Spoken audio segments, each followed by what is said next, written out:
बंगाल में हिंदू वोट अगर एकजुट हो जाए तो सत्ता का सबसे मजबूत किला भी हिल सकता है। अभी हाल ही में बंगाल चुनाव में हम सब ने यह चीज देखी है। यह बात देखी है कि वहां के लोगों ने कैसे ममता सरकार को उखाड़ कर फेंक दिया।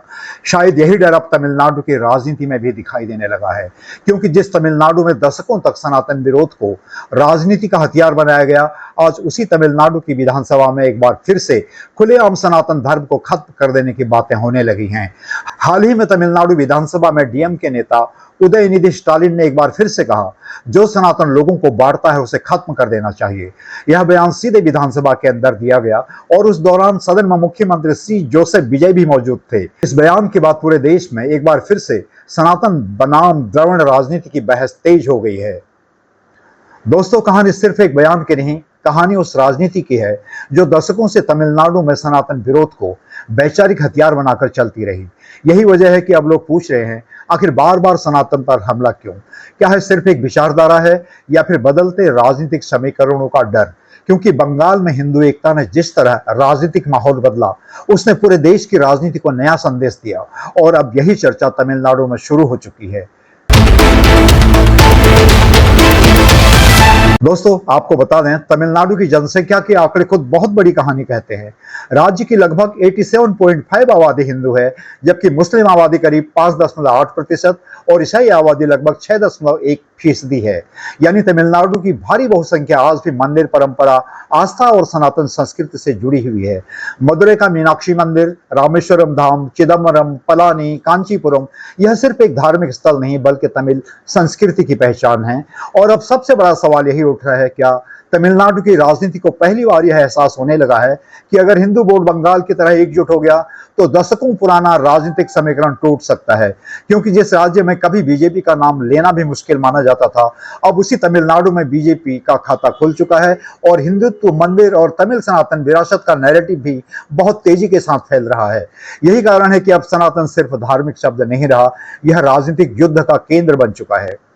दोस्तों, सबसे दिलचस्प बात यह है कि इस पूरे विवाद में सिर्फ डीएमके ही नहीं बल्कि कई दूसरे नेताओं के बयान भी चर्चा में आए। टीबी के विधायक वीएमएस मुस्तफा ने भी खुलकर कहा कि वे सनातन को खत्म करने की लड़ाई में शामिल हो चुके हैं। इसके बाद बीजेपी और कई हिंदू संगठनों ने जोरदार विरोध किया। हालांकि विवाद बढ़ने पर उदयनिधि स्टालिन ने सफाई भी दी। उन्होंने कहा कि उनका विरोध धर्म से नहीं बल्कि जातिगत भेदभाव और सामाजिक असमानता से है।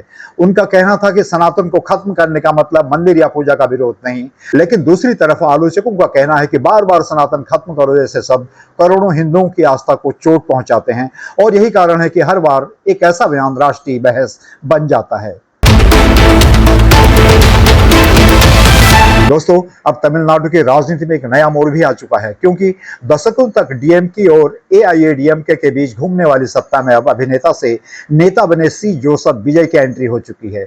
उनकी पार्टी डीवीके ने सत्ता में आकर तमिल राजनीति का समीकरण बदल दिया है।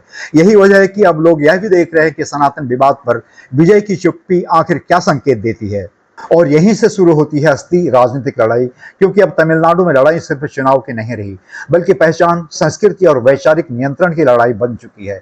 एक तरफ द्रविड़ राजनीति की पुरानी विचारधारा है तो दूसरी तरफ तेजी से उभरती हिंदू पहचान की राजनीति और बीच में खड़ी है 87% सनातनी आबादी।